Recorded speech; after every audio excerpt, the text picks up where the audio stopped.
At 2 a.m., in an Idaho mountain town, firefighter Joshua Martinez heard scratching at the bay door. Robert, get out here. You have to see this.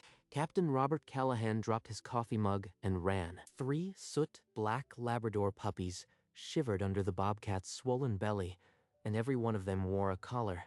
These aren't hers. They have collars. Patricia Emery, 128 Ridge Road. The address was on the ridgeline. A ridgeline that was burning. I am calling animal control. Right? I mean, she's a wild animal. Hold it. She came to us. She's pregnant, and she brought someone's dogs. We owe her a chance. The crew fell into an uneasy silence. The Bobcat's amber eyes never left Robert's face. Robert keyed his radio. Dispatch, this is Callahan. I need a welfare check on Patricia Emery. No answer yet. Outside, the fire turned to clouds orange. Joshua knelt and dipped a rag in warm water. The smallest puppy whimpered, then licked his fingers. He cleaned each one, and within minutes, the puppies were huddled together on a fire blanket, asleep. The radio crackled back. The cabin was gone. No sign of Patricia. She might still be out there. We owe it to her to find out. We go up at first light. We go up at first light. Cap, she's a wild animal. What if she turns on us or dies of stress before dawn? Then I'll deal with it. But I won't let a pregnant animal that just saved 3 puppies die alone in a firehouse. Emily, it's Robert. A pregnant bobcat showed up with 3 puppies and burns on her paws. She's weakening.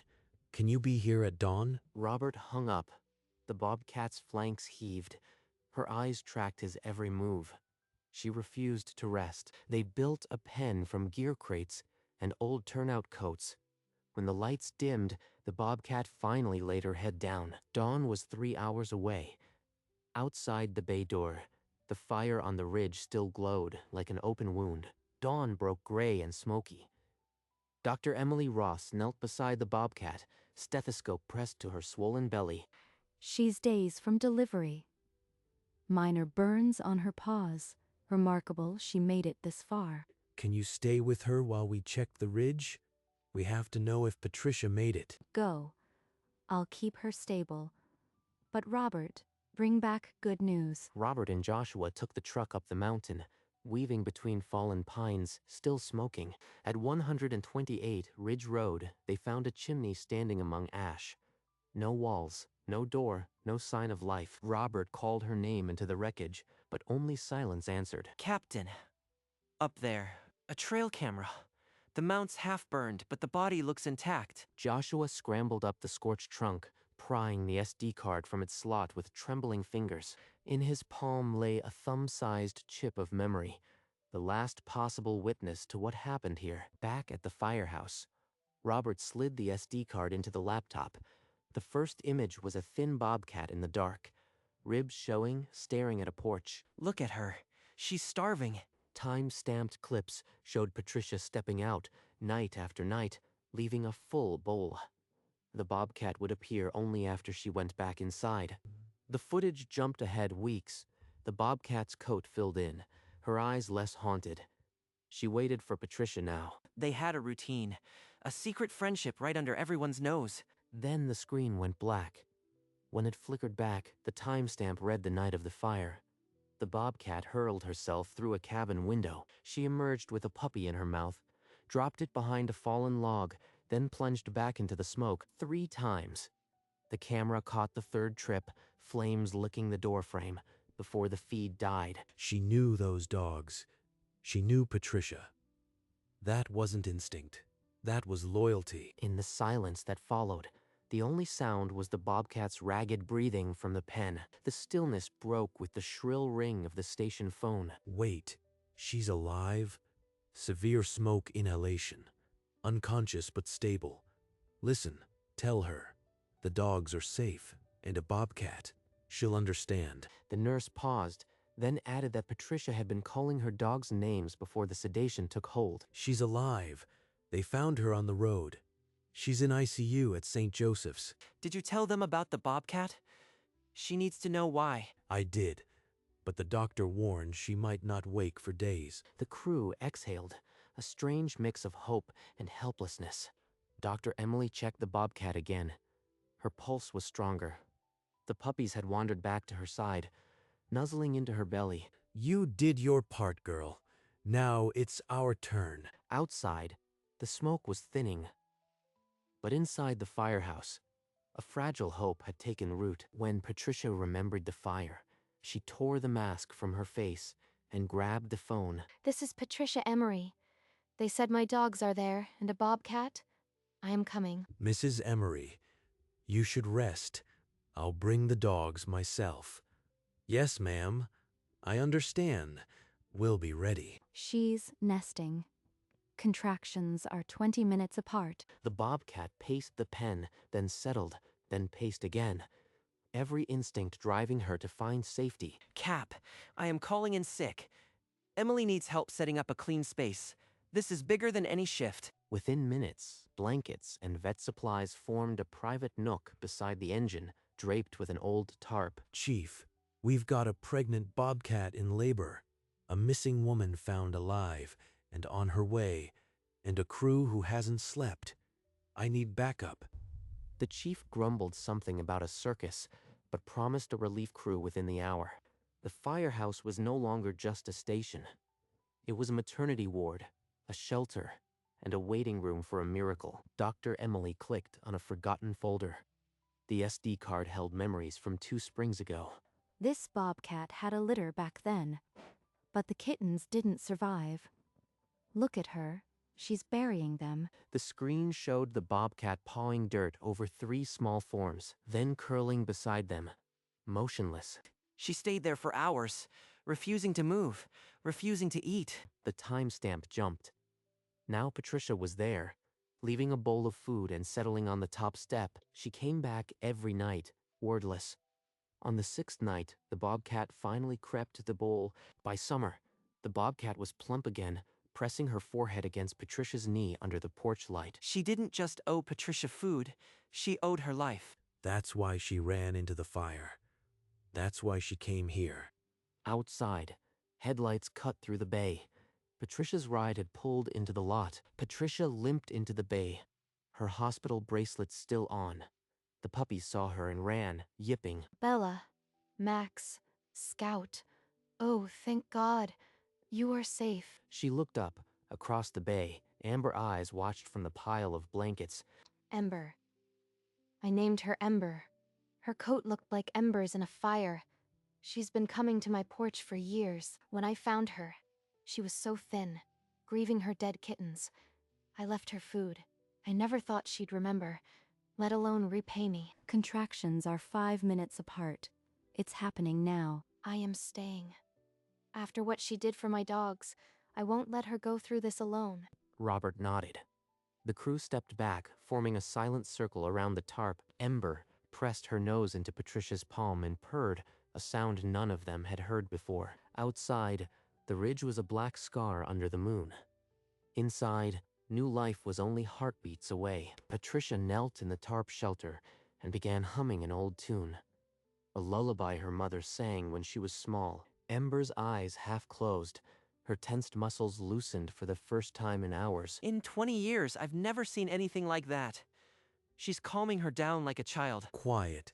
Let them work. A deep contraction rippled through Ember's belly. She yowled, the sound slicing through the bay. It's okay, Mama. You are safe. I've got you. Patricia pressed her palm against Ember's side, steadying her through the spasm. She's fully dilated. I can see the first kitten. It's coming now. Robert's jaw tightened. He'd commanded 100 fires, but nothing had ever felt this fragile. Outside, the relief crew stood frozen at the bay door, watching in silence. No one dared speak. The first kitten slipped into Dr. Emily's gloved hands, a tiny female, her wet coat already patterned with dark rosettes. It's so tiny.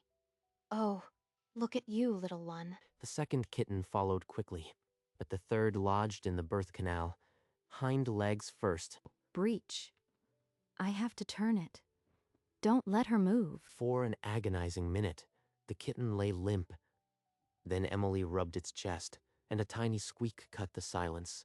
Ember nudged the kitten toward her belly, her rough tongue already cleaning its fur. Thank you, Ember. For my dogs. For everything. The bobcat lifted her head and met Patricia's eyes, an acknowledgement that needed no language. I have fought fires my whole life, but I've never seen anything more beautiful than this. 3 tiny hearts beat against their mother's fur, and the scar on the ridge, for a moment, seemed very far away. The bay settled into a hushed stillness. Someone pressed a warm mug into Patricia's hands. My husband George built that cabin 40 years ago. After he passed, Bella, Max, and Scout were all I had. Feeding Ember gave me a reason to get up. After George died, I needed to be needed. After my divorce, I found a stray dog at a truck stop. He saved me more than I saved him. I understand. A debt of the heart. I never understood grief could work like that. I've delivered 100 litters, but this crew is the chattiest I've ever had. We can't send her back to the wild with 3 newborns. She needs a den, somewhere permanent. If you build it, I'll help. I have a little left from the insurance. I'll draw up plans. We can use the space behind the station. The firehouse, which had sheltered them all through the longest night, was about to become a forever home. Robert paced the bay, phone pressed to his ear, pleading his case to Chief Walker. Chief, I'm asking officially permission to build a permanent bobcat den on the back lot. You build it with your own money and maintain it forever. Not a dime from the department. Thank you, sir. I'll make it happen. He hung up and faced the crew. The plan was real now. I've got a design, multi-chamber, insulated, with an escape hatch and ramp. I can pitch in $3,000. It's not much, but it's for her. Robert scribbled a materials list on the back of an incident report. Plywood, insulation, cedar posts. We'll hit the lumber yard first thing tomorrow. This bobcat's getting a palace. The firehouse, which had been a shelter, was now a place where new roots were about to be laid. The next morning, the back lot echoed with saws and hammers. Robert and Joshua framed the den's base, their turnout coats swapped for tool belts. Patricia, you know you don't have to haul lumber. Let the young guys flex. You are tougher than my rookies. I built a cabin with my own hands once. I can carry a board. Besides, this is for Ember. Dr. Emily arrived mid-morning, her vet bag swinging. She stopped, staring at the skeleton of walls. This is better than half the zoo enclosures I've seen, and Ember's incision is healing perfectly. By afternoon, the walls stood plumb. The roof angled against the wind. Chief Walker's truck pulled up. Not bad, Callahan. Not bad at all. Just don't expect me to feed it. Future home of the Bobcat Squad. Ember watched from the bay door, kittens tucked close. Her amber eyes tracked every hammer swing. Soon, sweet girl. Soon you'll have a real home. Patricia knelt and spread the quilt she'd saved from the cabin. The last piece of her old life, now soft beneath straw. Ember, it's ready. Come home. The bobcat padded out of the bay, kittens tumbling behind. She hesitated at the den's entrance, whiskers testing the air. Then she lifted the first kitten by the scruff and carried it inside, returning swiftly for the next. 3 trips. The last kitten mewed as she nudged it through the opening. Then silence. Inside, Ember lay on her side. The kittens found their places and nursed, tiny paws kneading her fur. Patricia pressed a hand to her mouth, tears spilling. Behind her, the crew stood in silent witness. Welcome to Ember's den. It's official. She's a Firehouse Bobcat now. By sunset, the bay was quiet. Ember's den stood warm under the pines, the first true home this bobcat had ever known. Captain, we can't forget Patricia. She lost everything. The motel won't last forever. You are right. Let's call a crew meeting after shift. We do this family style. That evening, every firefighter emptied their pockets. The pile of crumpled bills on the table was more than any of them expected. I know a guy selling his mother's old mobile home for cheap. With what we've got, we can make an offer. Chief, it's Robert. We found a mobile home for Patricia. We need a hookup on the back lot.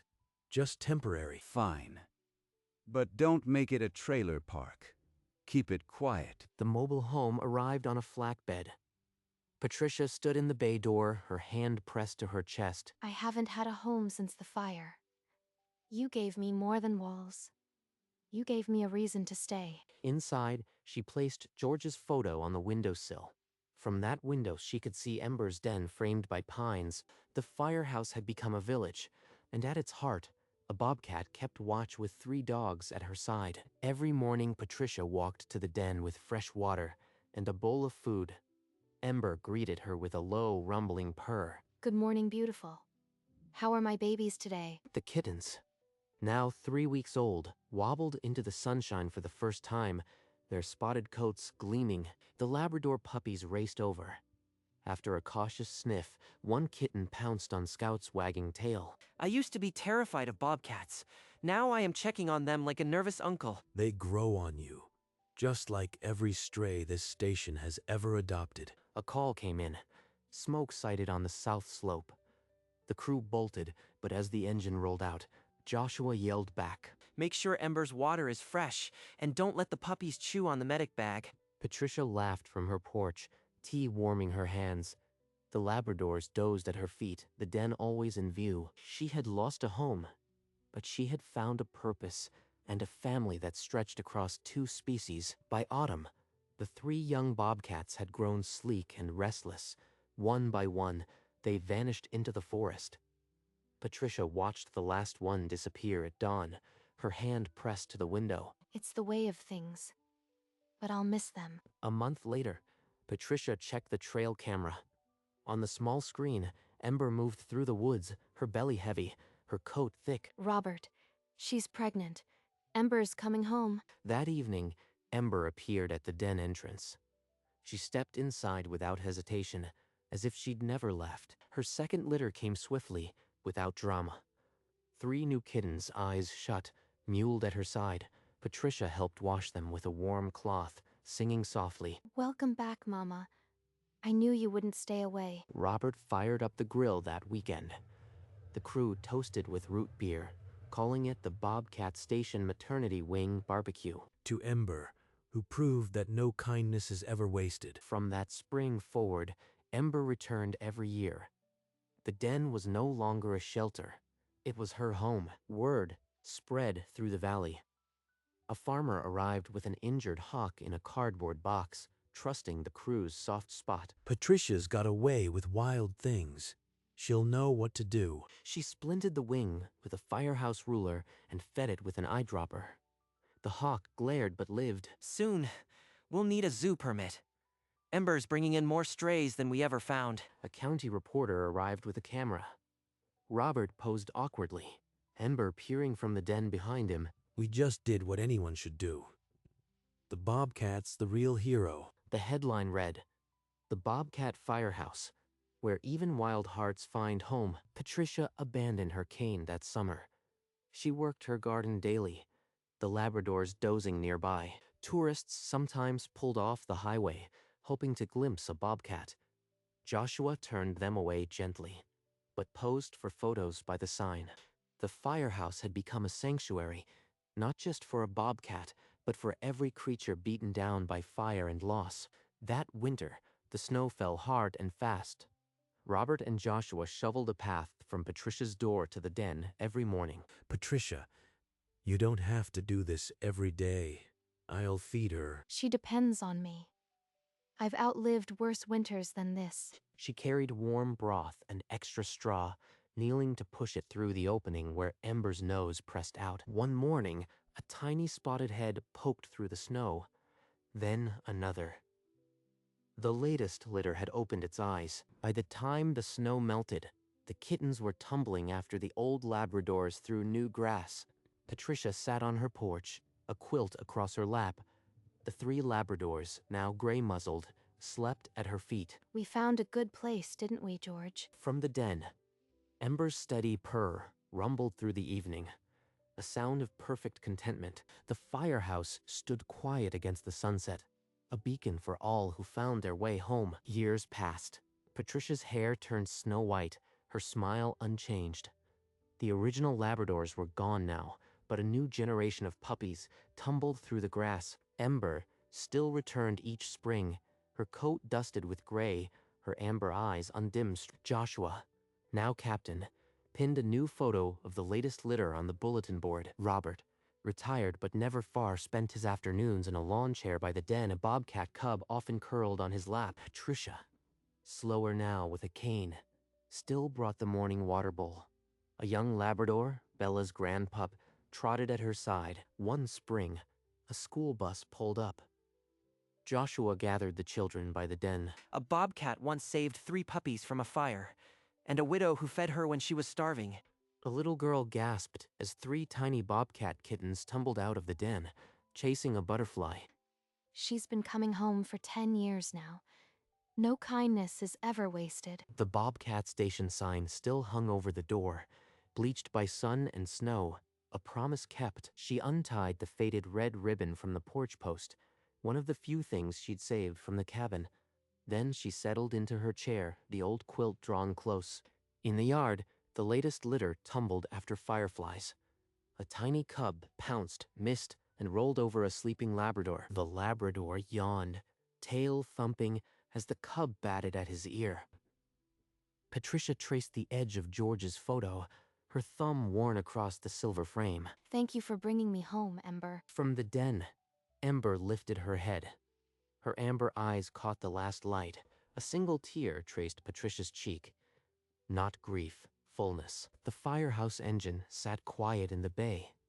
No sirens tonight. The den's light flickered as Ember settled back, the kittens nursing at her side. And in the hush, the promise that had started with a fire held steady as the stars. The sun bled orange into the pines, a familiar hush blanketing the firehouse. Amber emerged from the den, her old bones graceful still, and drank from the ceramic bowl. Patricia watched from the porch, George's photo resting against her heart. Robert unfolded his lawn chair nearby, a half-grown cub immediately claiming his lap. The cub purred as Robert scratched behind its tufted ears. Above the bay door, the Bobcat station sign creaked its quiet song. Night fell softly, and the yard grew still, and every spring without fail she returns, because kindness once given never truly burns away. A perfect stillness wrapped the little sanctuary, where wild hearts and human hearts had long since learned to beat as one.